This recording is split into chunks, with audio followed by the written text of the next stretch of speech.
भरतपुर कृषि कार्यों में बढ़ती लागत, बदलती मौसमी परिस्थितियों, सिंचाई के कारण गिरते भू जल स्तर सहित विभिन्न कारणों से किसान खेती को घाटे का कार्य मानने लगे। इन सभी समस्याओं से निजात के लिए प्राकृतिक खेती ही एकमात्र विकल्प है।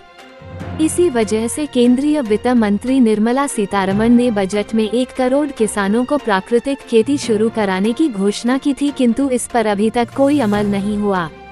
देश में प्राकृतिक खेती शुरू कराने के लिए समृद्ध भारत अभियान के निदेशक सीताराम गुप्ता ने प्रधानमंत्री को पत्र लिखकर आग्रह किया है कि इसके शुरू होने के बाद कृषि लागत लगभग शून्य हो जाएगी और कृषि उत्पादों की गुणवत्ता बढ़ जाएगी।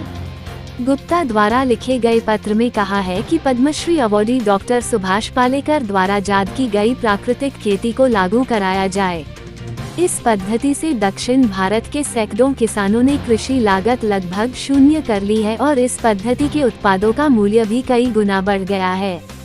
पत्र में कहा है कि रासायनिक उर्वरक, कीटनाशक दवाइयों एवं विभिन्न रसायनों के प्रयोग से कृषि उत्पाद इतने जहरीले हो गए हैं, इनके सेवन से कैंसर जैसे रोग सामने आ रहे हैं।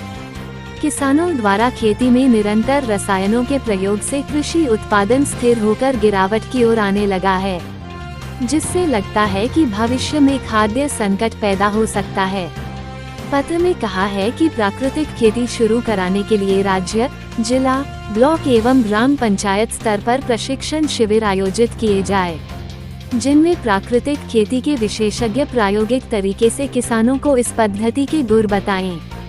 सरकार को ये भी चाहिए कि प्राकृतिक खेती के उत्पादों के प्रमाणीकरण के कार्य में और गति लाएं, जिससे किसान प्रमाणीकरण के बाद अपने उत्पादों को बाजार में विक्रय कर सके।